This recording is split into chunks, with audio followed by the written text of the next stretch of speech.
The editing room at Warner Brothers' post-production facility on the Burbank lot was windowless and had that particular smell of film chemicals and stale coffee that meant people had been working there for days without leaving.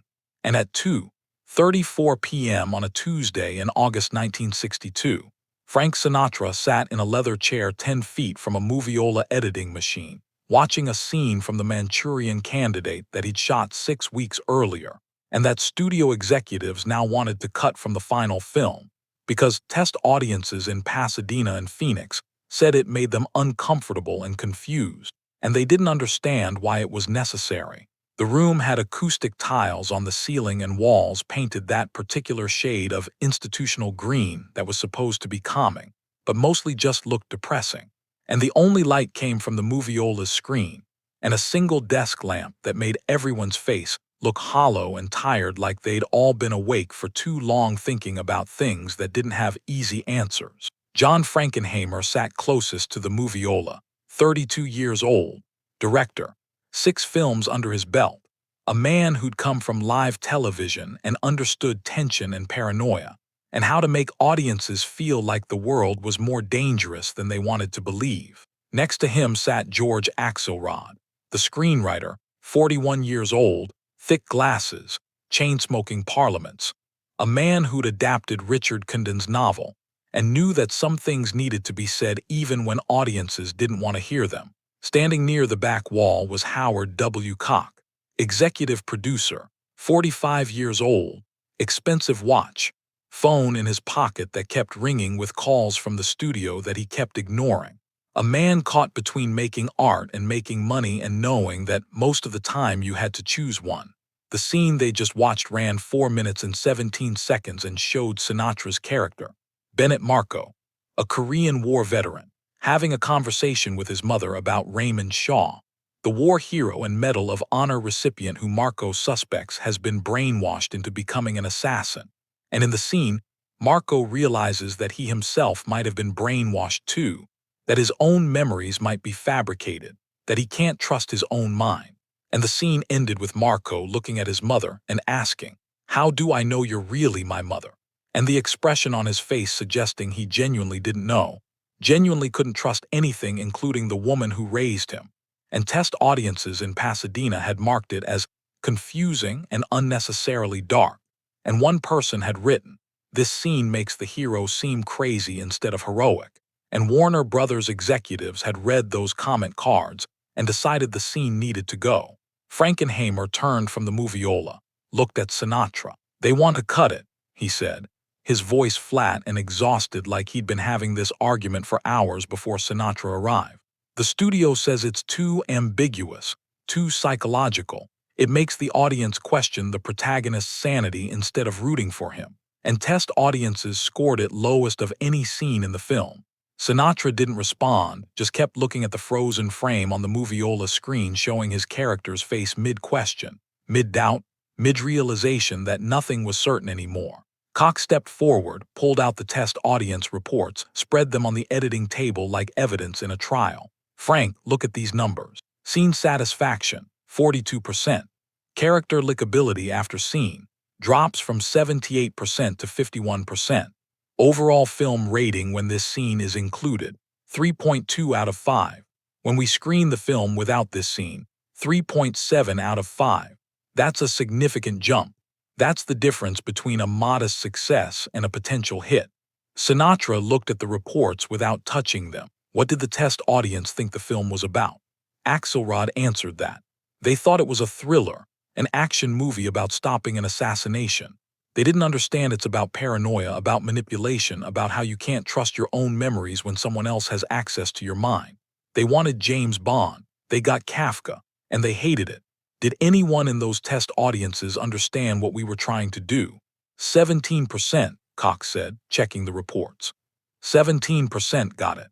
The other 83% were confused or bored or wanted more action and less talking. "So you're saying we should make the film for the 83%. I'm saying we should make the film that reaches the most people. And reaching the most people means cutting the scenes that alienate them." Frankenheimer stood up, walked to the moviola, touched the frame advance dial like he was trying to remember what it felt like to have control over his own film. Frank, I don't want to cut this scene. This scene is why I made this movie. This is the moment where Marco realizes he's not investigating a conspiracy, he's living inside one. He can't trust anything. Not his memories, not his instincts, not even his mother. That's the whole point of the film.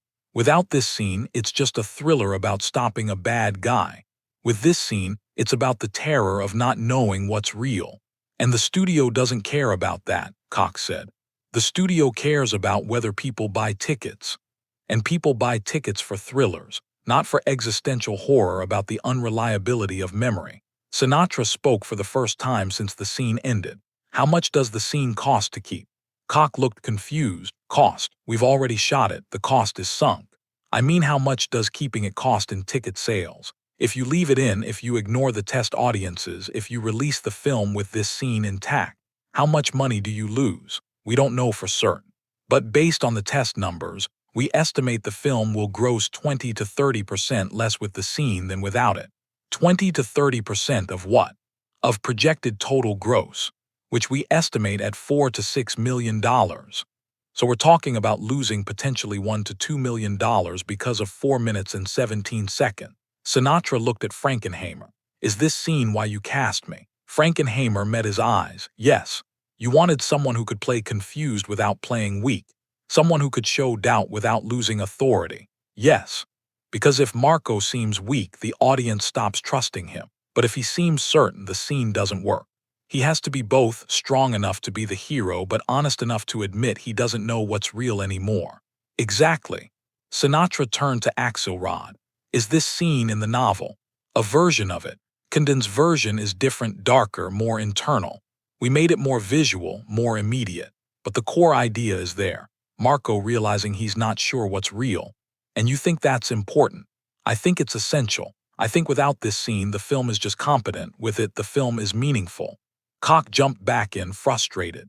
Meaningful doesn't pay for marketing. Meaningful doesn't fill theaters. We have a $2 million investment here. We have distribution contracts. We have exhibitor expectations. We need this film to make money. And every piece of data we have says that cutting this scene increases our chances of success. Your data is from Pasadena and Phoenix, Sinatra said. From test audiences who came in expecting one kind of film and got another kind. That doesn't tell you what the film should be. It tells you what those specific audiences wanted that specific night. Those audiences are representative of the general movie-going public, or they're representative of people who go to free test screenings and fill out comment cards, which might not be the same audience that seeks out a film about brainwashing and political assassination and the nature of reality. Cox set down the reports. Frank, with all respect, you're not a producer. You're not a marketer. You don't understand how films reach audiences. We do. And we're telling you that this scene hurts the film commercially. I understand that commercially successful and artistically meaningful aren't always the same thing. And which one matters more to you? Both. But when I have to choose, I choose meaning, even when meaning costs money. Especially then, because meaning lasts. Commercial success is temporary. In 10 years, nobody will remember how much this film grossed opening weekend. But they might remember how it made them think about truth and memory and trust.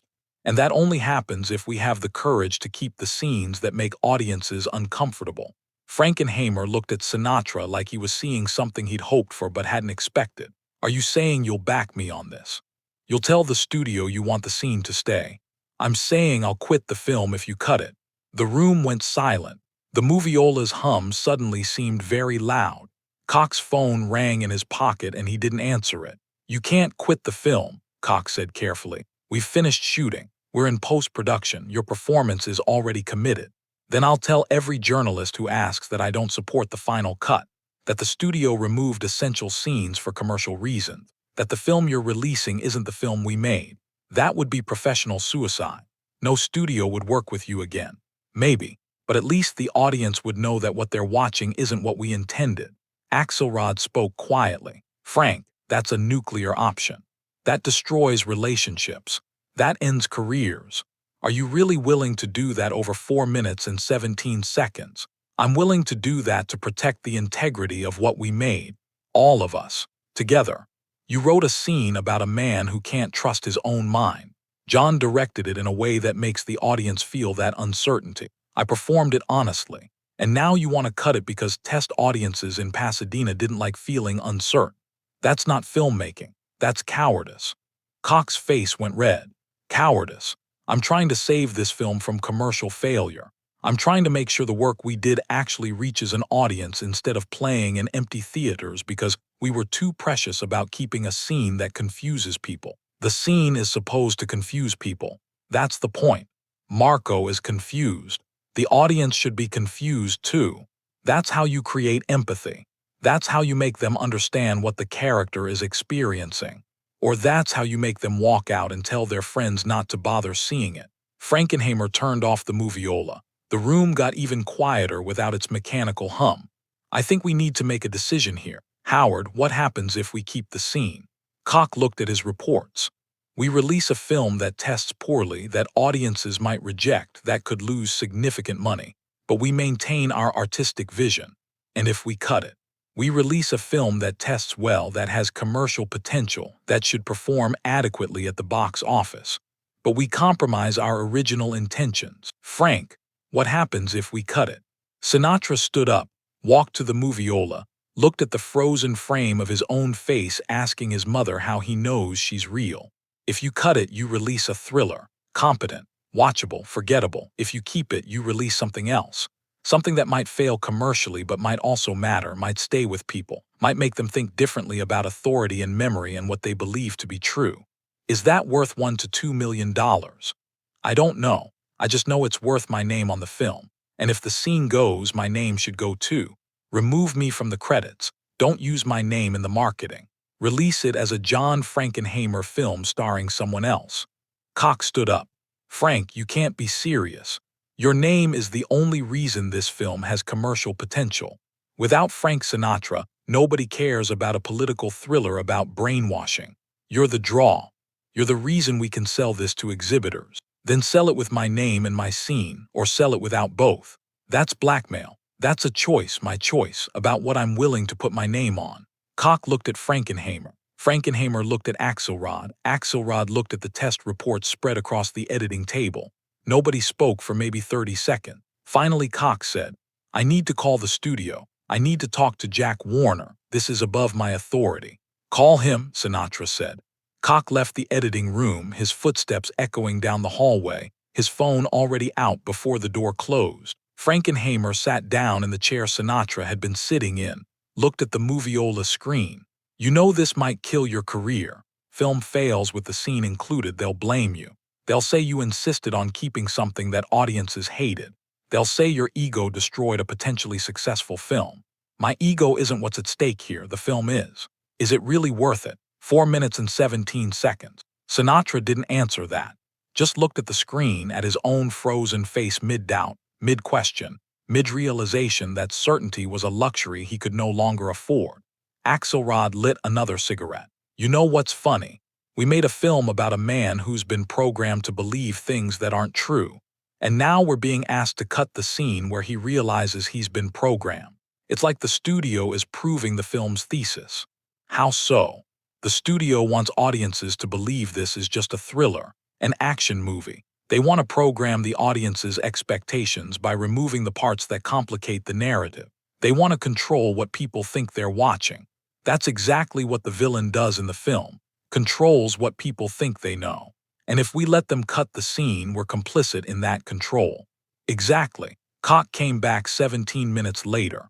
His face looked different, older, more tired, like he'd aged a year in the time it took to make one phone call. Warner says it's John's decision. He's the director. It's his final cut. If he wants to keep the scene, we keep it.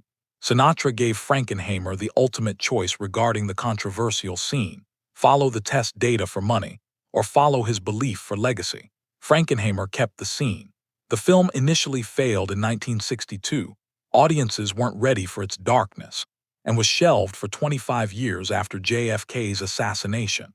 But when re-released in 1987, a more cynical world finally understood it, and the very scene test audiences hated became a classic. Collaborators later admitted that while Sinatra's refusal to compromise cost them millions, It created art that lasted.